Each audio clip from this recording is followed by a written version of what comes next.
I had never made a call to Diddy, really?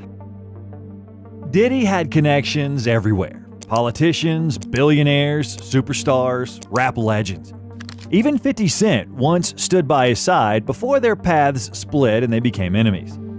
But in the entire industry, there was one artist who kept his distance more than anyone else. One artist who wanted nothing to do with Diddy's world. Not in the 90s, not in the 2000s, not ever. And that artist was Eminem. Got so many essays. Wait, he didn't just spell the word rapper and leave out a P. The line from Fuel hits incredibly hard, but here's the important part. By the time Eminem dropped it, he'd already been throwing jabs and direct shots at Diddy for years. When Eminem was just starting his rap career, Diddy was already the most influential businessman in hip-hop. His label, Bad Boy Records, was the dream destination for almost any artist. But not for M. Marshall chose a different path, the one he'd always dreamed of, signing with Aftermath Records and working with Dr. Dre. And together, they began making history. But even when Eminem was still a nobody, he had already taken a shot at Puff.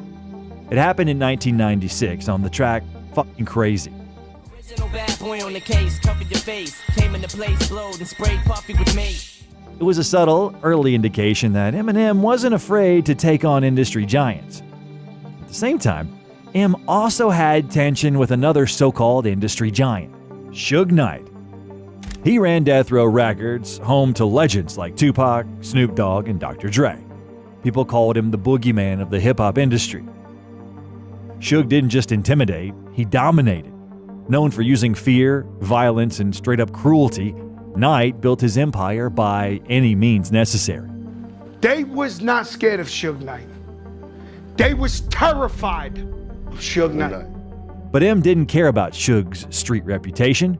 That became obvious when Suge Knight suddenly showed up with a crew of Mexican gangsters on the set of 50 Cent's In the Club video. Suge's outside! Suge's outside! Everybody like, he was running, dropped his like. So Suge came, he had some Mexican niggas. Now we from New York. You ain't never seen a nigga with a tattoo on his forehead. 118th Street crew. I'm like, what the fuck? But Eminem didn't flinch. Instead, he walked right outside to face Suge and his crew. This is when I knew Eminem was real. He's like, I don't give a man. This is when I knew, I'm like, damn, Eminem is a real nigga. These niggas, 50 niggas outside, what's up? And then the nigga Suge just walked away. The Mexican niggas looked kind of confused, like they didn't know what's going on. After that, M even recorded a diss track aimed at Suge, but it never came out because Dre asked him not to, saying it wasn't his beef.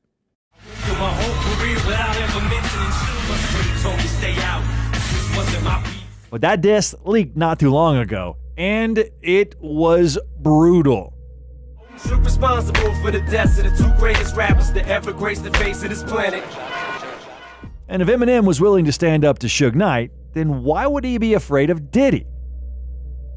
Honestly, considering everything Puff has done throughout his career, it's not even clear anymore who is actually more dangerous, Suge or Diddy. But anyway, let's get back to the main topic. Eminem continued dissing Diddy in 2000 on the Marshall Mathers LP. If this line wasn't that harsh. Because you love me, that y'all expect so much of me. You little groupie bitch, get off me, go Puffy. Then this one, where M mentions Diddy's then girlfriend Jennifer Lopez, describing what he would do to her if he had the chance, was much darker. Sorry, Puff, but I don't give a fuck if this chick was my own mother. I'd still fuck with no rubber. And then he says, I have a son and a new brother at the same time, and just say that it ain't mine. What's my name? Puff never responded to these lines, but I think it's obvious he didn't find them funny at all. Overall, despite the bold lyrics, there was no open conflict between Eminem and Diddy in the early 2000s. Each of them was busy with their own world. Eminem was dropping multi-platinum albums under Dr. Dre's wing, while Sean Combs was expanding the Bad Boy empire and changing stage names from Puff Daddy to P. Diddy. Their paths barely crossed aside from award shows and industry events where they appeared as superstars. Actually, Diddy once handed Eminem a Grammy in 2003 for Best Rap Album. To be honest, their interaction looked a bit tense. And the winner is Eminem, the Eminem Show. Yes, sir. Eminem, the Eminem Show. It's telling that Diddy himself has always acknowledged Eminem's talent. In a 2003 Rolling Stone interview, Combs spoke about him with respect, placing him among the greatest MCs. "I think Eminem's up there with the best of them," Diddy said in that interview. He added that, of course, Biggie and Tupac were, quote, a different caliber, but in his view, Eminem was incredible in his own right. In other words, Diddy publicly gave Marshall his due. Nevertheless, through mutual connections, their stories occasionally crossed paths. In the early 2000s, Diddy was interested in the new hot rapper 50 Cent, but chose not to sign him because of 50's street conflicts with Ja Rule. As a result, 50 Cent soon ended up under Eminem and Dre's wing, which led to tens of millions of records sold. So 50 became a shared point of interest. Diddy missed out on an artist that Eminem eventually turned into a superstar.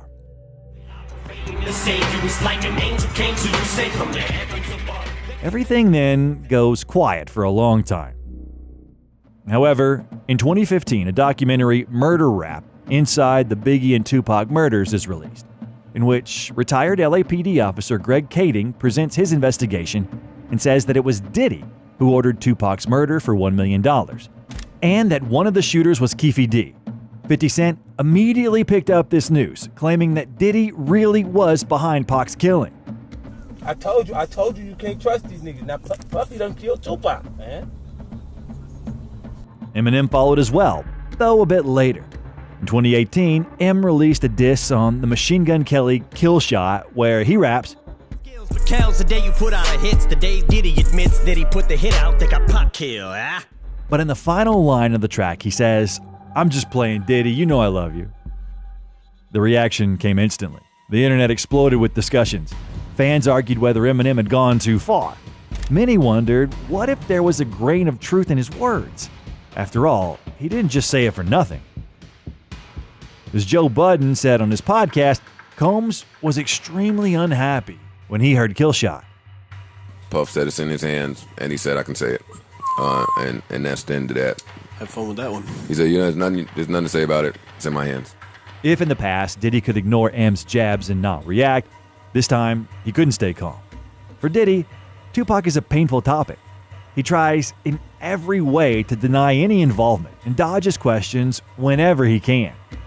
Now let's talk some hip hop shit, man. I want to talk to Puff right now. Yes. Now it was this documentary that claimed, which we know wasn't true. Yeah. Check this out. We don't talk about things that are nonsense. We don't even entertain nonsense, my brother. So we're not even going to go there, with all due respect. But I appreciate you as a journalist asking. All right. Thank you. And I say Later, when Eminem discussed the MGK beef in an interview, he hinted that he and Diddy have nothing in common, not even each other's numbers. I had never made a call to Diddy, really? Yeah. I got Diddy's number, just hit him up. Yo, Diddy, what up? Never happened.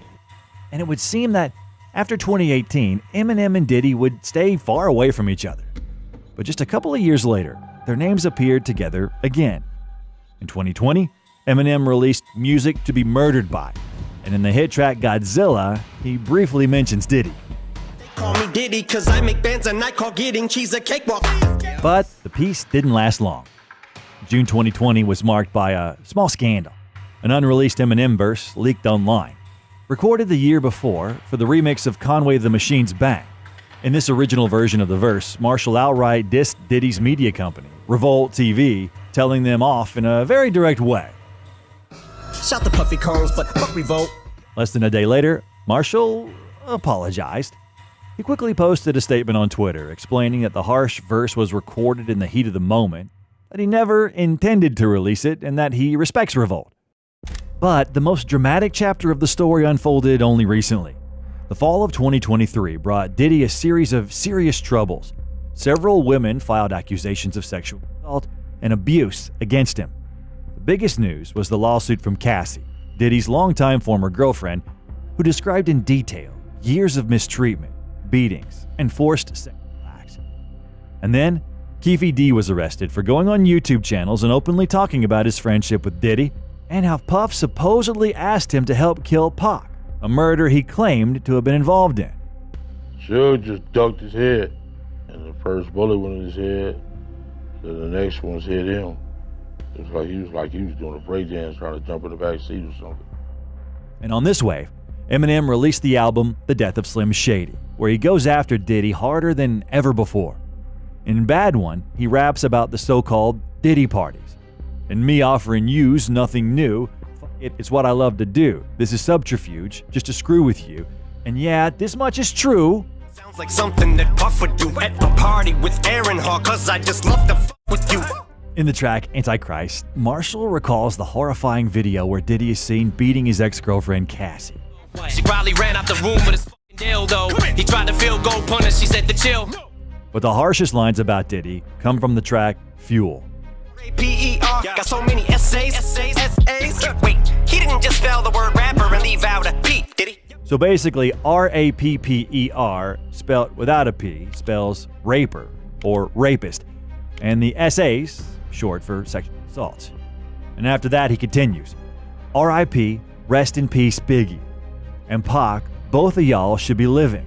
But I ain't trying to beef with him, because he might put a hit on me like Keefy D get him. What's most interesting is that in the remix of Fuel, he continues the topic of Diddy's alleged involvement in the murders of Pac and Biggie. He says that the murder of Biggie Smalls was simply the domino effect of Tupac's murder. Next bus, still he's in police handcuffs. Guilty, will he step up like G never turned himself in? I think after everything Eminem said about Diddy on this album, they're definitely not friends. Eminem will stand on 50 Cent's side, which means he's never going to associate with Diddy. And Diddy, too, is taking this seriously. After 50 Cent's documentary, he even sent 50 funeral flowers. So it's entirely possible he's holding a grudge against Eminem as well. All of this shows that Eminem has never been afraid of anyone, whether it was Suge Knight or Diddy. The next video I recommend watching is why Diddy is accused of ordering Tupac's murder. Leave a like, subscribe to the channel, and see you soon.